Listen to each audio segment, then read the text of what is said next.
This just in, the serious stuff is way old. I mean Old Testament old. That's how old I'm talking about. Don't laugh. Some biblical scholars say it's all there in black and white, like this spooky passage from Isaiah 17 about Syria itself. Behold, Damascus is about to be removed from being a city and will become a fallen ruin.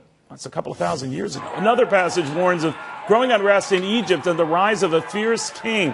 Still, are any of these writings presaging events today or merely incidents that already happened centuries ago? After all, Damascus has been overrun countless times, little more than years after these writings, by, in this case, the Assyrians back in 732 BC.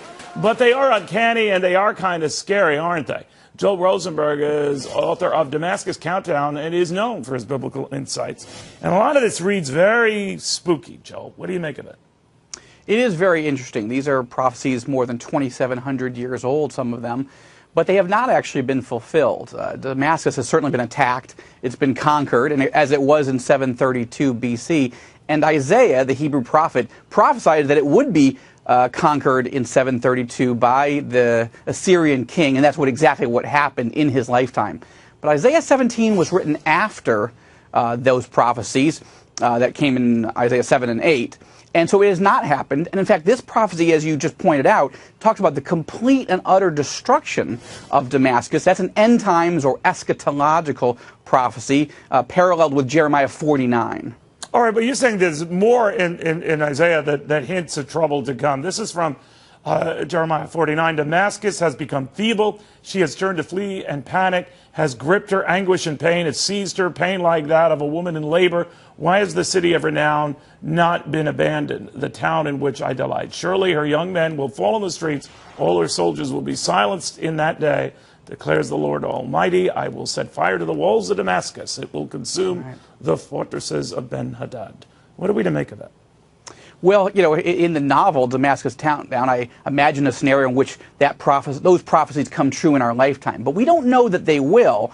But you've got a horror situation going on right now. Look, those prophecies are eschatological, meaning they are end times prophecies. They have not come true in the sense that Damascus is not only still a city, but it's one of the oldest continuously inhabited cities in history. But it's a very sobering thought to think that a judgment of a city or a country could happen in which an entire city could be wiped out. But that is, in fact, what the Bible is predicting, and it has not yet come true. But is it saying it now, Joel? Is it saying that what's going on now is what's going to lead to that? It's impossible for us to know that yet. I mean, and I think it's wrong for people who teach Bible prophecies to guess. I mean, in a sense, to try to say for certain it's going to happen now. But you have 7 million Syrians are already on the run. 2 million have left the country. 5 million are internally displaced. That Jeremiah 49 prophecy says that people will flee, but there'll still be people in Damascus when the prophecy happens. So the bottom line is we don't know whether these two prophecies, Isaiah 17 and Jeremiah 49, will happen in our lifetime or soon, but they could because they haven't happened yet. Amazing. Joel Rosenberg, biblical author and scholar. It's in there. It's worth a read.